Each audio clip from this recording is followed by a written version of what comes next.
જો તમારું મન સાફ છે અને તમે કોઈનું ખોટું નથી કર્યું ને તો ક્યારેય પોતાની જાતને કમજોર ના સમજો, ના કોઈને ફરિયાદ કરો કે ના પોતાની જાતને બદલાવાની ભાવના રાખો. બસ ખાલી શાંત રહી અને પોતાના રસ્તે ચાલ્યા કરજો. કેમ કે સમય છે ને એ બધું જ જોવે છે.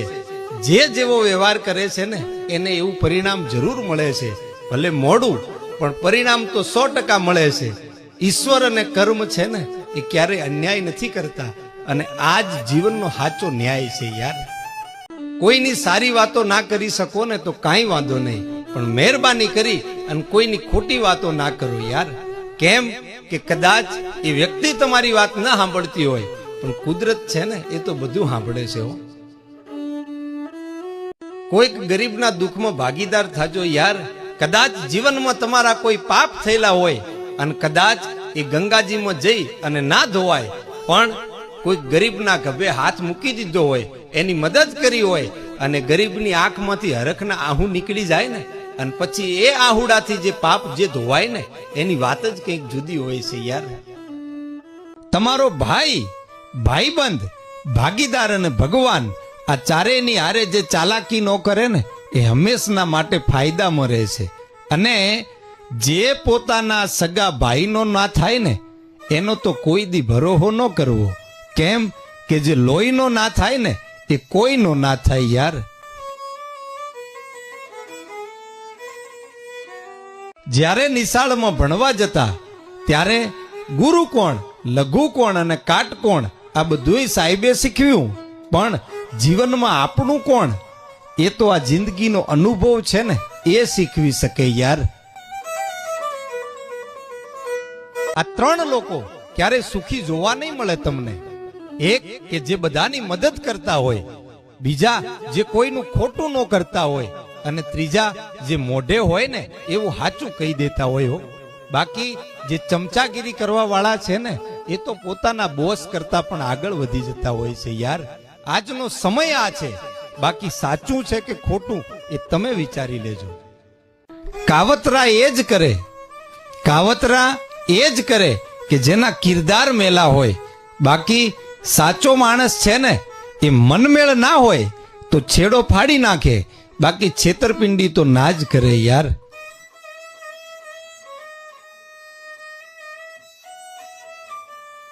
જે માણસો મોઢા ઉપર સારું બોલે અને પીઠ પાછળ જે ખરાબ બોલતા હોય ને એવા લોકોથી દૂર રહેજો યાર. કારણ કે આવા જે લોકો છે ને એ દુશ્મનો કરતા પણ વધુ ખતરનાક હોય છે. જ્યાં સુધી તમે ચૂપચાપ બધું સહન કર્યા કરશો ને ત્યાં સુધી જ બધાને વાલા લાગશો, પણ જે દિવસે સત્ય કહેવા જશો ને ત્યારે પારકાને તો ઠીક પણ પોતાના હોય ને એમને પણ કડવા ઝેર લાગશો યાર. જ્યાં સુધી તમે ચૂપચાપ બધું સહન કર્યા કરશો ને ત્યાં સુધી જ બધાને વાલા લાગશો, પણ જે દિવસે સત્ય કહેવા જશો ને ત્યારે પારકાને તો ઠીક પણ પોતાના હોય ને એમને પણ કડવા ઝેર લાગશો યાર. પોતાના ફાયદા માટે બીજાના પેટ ઉપર કોઈ દી પાટું ન મારતા.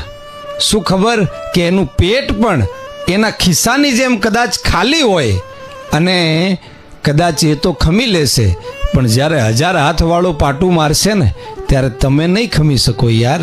એટલે કોઈની આંતરડી ક્યારેય ન દુભાવતા. તમે જે રમત તમારા ફાયદા માટે બીજાની સાથે રમો છો ને, પણ યાદ રાખજો કે કુદરતનો નિયમ છે કે એક દિવસ એ જ રમત છે ને એ તમારી સાથે રમાશે. અને એક વાત લખી રાખજો કે કદાચ તમારી જિંદગીમાં તમે બધાને છેતરી શકો, તમે બહુ ચાલાક હશો, પણ જેણે આ દુનિયા બનાવી છે ને એ તમારા કરતા પણ વધુ ચાલાક છે યાર. જે સમજદાર માણસ છે ને એ ક્યારેય કોઈનાથી સંબંધ કાપતો નથી, પણ એને એમ લાગે કે અહીંયા આપણું માન સચવાય એમ નથી ત્યાં સંબંધને ઓછો કરી નાખે છે. કારણ કે સંબંધ બગાડવા કરતા સંબંધ ઘટાડવામાં શાણપણ છે એવું એ જાણે છે. જે આપણાથી નફરત કરવા વાળા માણસો છે ને એમની પાસે બહુ ગજબનું હુનર હોય છે યાર, કે એ આપણને જોવા નથી માંગતા પણ 24 કલાક એમની નજર આપણા ઉપર જ હોય છે. અને એવા થોડાક માણસો અમે પણ રાખ્યા છે અમારી પીઠ પાછળ અમારી વાતોને પંચાત કરવા માટે. ભલે પગાર નથી લેતા, બાકી કામ તો પૂરેપૂરી ઈમાનદારીથી કરે છે યાર. ભાડાના મકાનને આપણે ગમે તેટલું શણગારીએ ને, પણ એ કોઈ દિવસ આપણું નથી થતું. એમ અમુક માણસનું આપણે ગમે તેટલું રાખીએ, ગમે એટલા એમને હાચવીએ ને, પણ એ કોઈ દી આપણા નથી થતા યાર. સારો સમય એમનો જ આવે છે કે જે કોઈનું ખરાબ નથી વિચારતા. કારણ કે તમારા વિચારો છે ને, એ તમે દુનિયાથી છુપાવી શકો, પણ કુદરતથી ના છુપાવી શકાય યાર.